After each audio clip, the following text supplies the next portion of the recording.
Berikut menunjukkan secara ringkas sejarah penemuan saintifik awal yang membawa kepada pengetahuan hari ini mengenai gelombang elektromagnet. Pada tahun 1801, Thomas Young menunjukkan cahaya ialah gelombang menerusi eksperimen interference cahaya. Tahun 1862, James Maxwell mengemukakan teori bahawa cahaya ialah gelombang elektromagnet. Pada tahun 1887, Heinrich Hertz menjana satu jenis gelombang elektromagnet yang lain, yaitu gelombang radio. Namun, pada awal abad ke-20, gelombang elektromagnet telah terdiri daripada 7, yaitu sinar gamma, sinar X, sinaran ultraungu, cahaya nampak, sinaran inframerah, gelombang mikro, dan gelombang radio.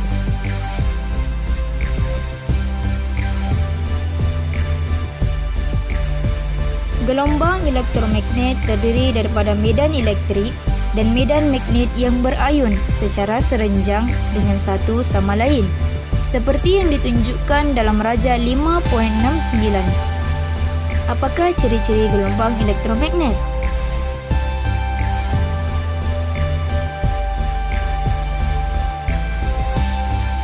Terdapat beberapa ciri gelombang elektromagnet.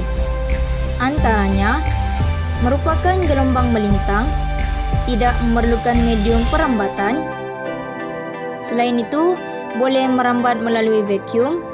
Di samping itu, laju dalam vacuum iaitu C sama dengan 3.00 darab 10 kuasa 8 meter per saat negatif 1 dan bergerak dengan laju yang lebih kecil di dalam medium. Dan ciri yang terakhir adalah menunjukkan fenomena pantulan, pembiasan, pembelauan, dan interference jika keadaannya sesuai.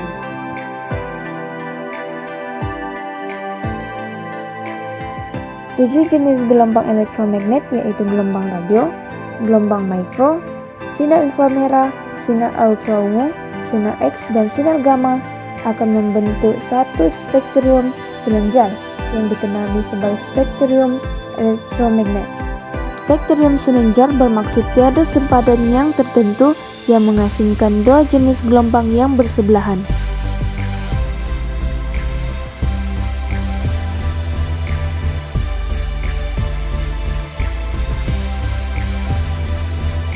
Gelombang radio dapat digunakan dalam komunikasi radio jarak jauh, turut digunakan dalam penyiaran radio dan TV tempatan. Seterusnya, gelombang radio juga dapat berkomunikasi tanpa wayar, yaitu Bluetooth, Wi-Fi, Zigbee, dan Z-Wave, dan digunakan dalam mesin gelombang milimeter untuk mengimbas badan penumpang di lapangan terbang.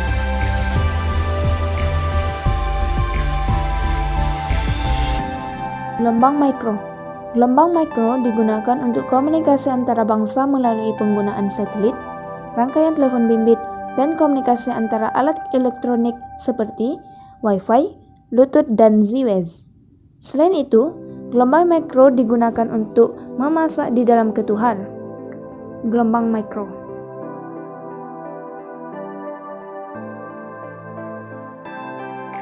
Sinaran inframerah. Sinaran inframerah digunakan untuk memasak di dalam ketuhar, pemanggang, dan pembakar. Sinar inframerah juga digunakan untuk melihat dalam gelap seperti kamera inframerah dan teropong inframerah. Akhir sekali, sinar inframerah digunakan untuk mengeringkan cat pada kereta, rawatan sakit otot, dan alat kawalan jauh untuk televisyen dan permainan DVD.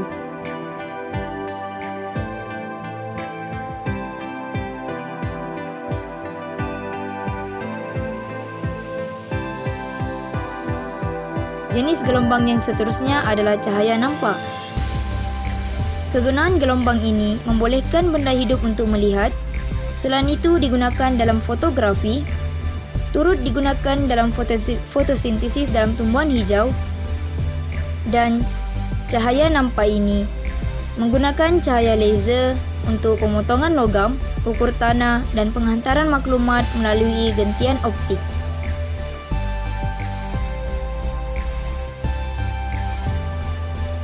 Sinaran ultraungu. Sinaran ultraungu pada kebiasaannya digunakan pada aspek kesehatan. untuk merawat penyakit kuning pada bayi yang baru lahir dan mengeraskan bahan tampalan gigi. Selain itu, sinaran ultra-ungu juga dapat menentukan kesahihan uang kertas, pensterilien alat perubatan dan makanan, penulinan air minuman, dan sebagai alat perangkap serangga.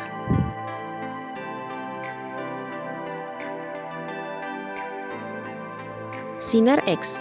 Pada kebiasaannya, sinar X digunakan untuk pemeriksaan sambungan gimpalan, mengimbas bagasi di lapangan terbang, dan menentukan keaslian lukisan. Image sinar X membantu dokter mengesan retakan atau patah pada tulang dan memeriksa organ dalaman manusia.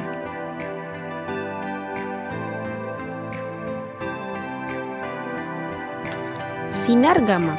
Sinar gamma dapat membunuh sel kanser dalam radioterapi. Selain itu, pensterilian peralatan pembedahan dan perubatan secara vokal. Sinar gamma juga digunakan dalam industri pemprosesan makanan supaya makanan tahan lebih lama.